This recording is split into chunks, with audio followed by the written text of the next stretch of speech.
রাজ্য ইমাম সংগঠনের সভার প্রস্তুতি ও বার্ষিক হিসাব পেশ বাঁকুড়া জেলায় ইমাম সংগঠনের। বাঁকুড়া জেলায় ইমাম, মুয়াজ্জিন ও উলামা সংগঠনের উদ্যোগে শনিবার এক গুরুত্বপূর্ণ সাংগঠনিক সভা অনুষ্ঠিত হয়। জেলা কার্যালয় ময়রাপুকুর মাদ্রাসায় আয়োজিত এই সভায় আগামী 20শে ডিসেম্বর রাজ্য ইমাম সংগঠনের ডাকে অনুষ্ঠিতব্য প্রতিবাদ সভার প্রস্তুতি নিয়ে বিস্তারিত আলোচনা করা হয়। পাশাপাশি সংগঠনের বার্ষিক আয় ব্যয়ের হিসাব পেশ করা হয়। সভায় উপস্থিত ছিলেন সংগঠনের উপদেষ্টা মুফতি আহসানুল্লাহ কাসেমি, জেলা সভাপতি কাজী শাহাবুদ্দিন, সম্পাদক কারি মহিবুল্লাহ, কোষাধ্যক্ষ হাফেজ আশরাফ আলী প্রমুখ। এছাড়াও বাঁকুড়া জেলার বিভিন্ন ব্লক থেকে আগত ইমাম, মুয়াজ্জিন ও উলামাগণ সভায় অংশগ্রহণ করেন। সভাটি পবিত্র কোরআন তেলাওয়াতের মাধ্যমে শুরু হয়। আলোচনায় বক্তারা বলেন, ইমাম মুয়াজ্জিনদের ন্যায্য দাবি আদায়ে রাজ্য ইমাম সংগঠনের প্রতিবাদ সভা অত্যন্ত তাৎপর্যপূর্ণ। তাই সকল স্তরের সদস্যদের সক্রিয় অংশগ্রহণ নিশ্চিত করার আহ্বান জানানো হয়। সবাই সংগঠনের বার্ষিক হিসাব সর্বসম্মতিক্রমে অনুমোদিত হয়। সভা শেষে বিশ্ব শান্তি, সম্প্রীতি ও দেশের মঙ্গল কামনায় বিশেষ দোয়ার মাধ্যমে সবার সমাপ্তি ঘোষণা করা হয়। আজকে আমরা বাঁকুড়া জেলা ইমাম, মুয়াজ্জিন ও উলামা সংগঠনের পক্ষ থেকে আমরা বসেছিলাম আমাদের জেলা কার্যালয় অফিস এই ময়রাপুকুর মাদ্রাসায়।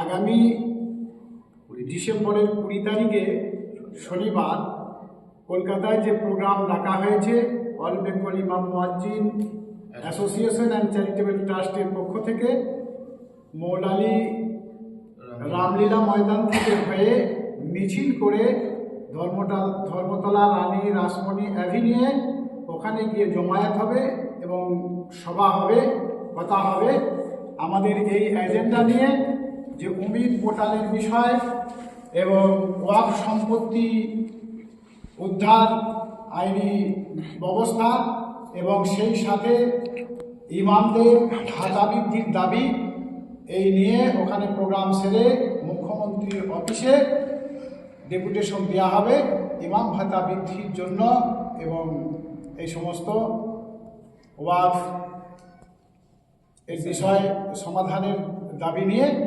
আমরা আজকে এখানে বসেছিলাম। জেলার মিটিং হলো। আমরা বাঁকুড়া জেলা থেকে 1.5 থেকে 2,000 লোক ওই কলকাতার সমাবেশে যোগদান করবে।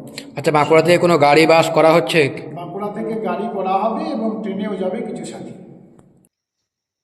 আজকের মিটিংয়ে আমাদের আর একটা এজেন্ডা ছিল, যেটা গত 4 নভেম্বর 2025 বাৎসরিক সম্মেলন বা সম্প্রীতি সভা যেটা ডাকা হয়েছিল সোনামুখী অডিটোরিয়াম হলে, তার আয় ব্যয়ের হিসাব আজকে পেশ করা হলো। কালেকশন হয়েছে 1,96,740 টাকা। মোট খরচ হয়েছে 2,05,716 টাকা। এখন আমাদের ঋণ 8,976 টাকা। এই হচ্ছে আমাদের মোটামুটি যে টাকা জেলা থেকে ব্লক ভিত্তিক আমরা পেয়েছি তার মোটামুটি হিসাব। এটা জনগণের কাছে আমরা পেশ করলাম। এছাড়াও সংগঠন চালাতে গিয়ে এর আগের সংগঠনের কম বেশি 45,000 টাকার মতো ঋণ আছে।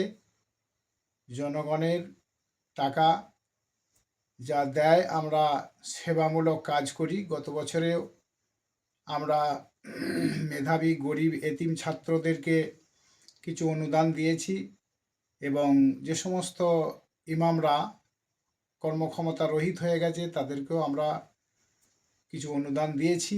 এবছরেও কিছু দেয়া হয়েছে। এইভাবে সমাজসেবামূলক কাজগুলো করি, সেজন্য এই হিসাব আমাদের পেশ করা হলো এবং যে কোনো সময় যে কোনো ব্যক্তি আমাদের জেলা কার্যালয়ে এসে তার হিসাব দেখতে পারে এবং আগামীতে আমরা আরও স্বচ্ছতার জন্য PDF আকারে প্রতিটি গ্রাম ভিত্তিক কোথা থেকে কত টাকা এসেছে তার পিডিএফ করে প্রতিটি গ্রামে গ্রামে প্রত্যেকের কাছে যারা যারা টাকা পাঠিয়েছে তাদের কাছে হিসাব আমরা পাঠিয়ে দেবো। আচ্ছা, আপনার নাম পরিচয়? আমার নাম কাজী সাহাবুদ্দিন, আমি বাঁকুড়া জেলায় ইমাম মুয়াজ্জিন ও উলামা সংগঠনের সভাপতি।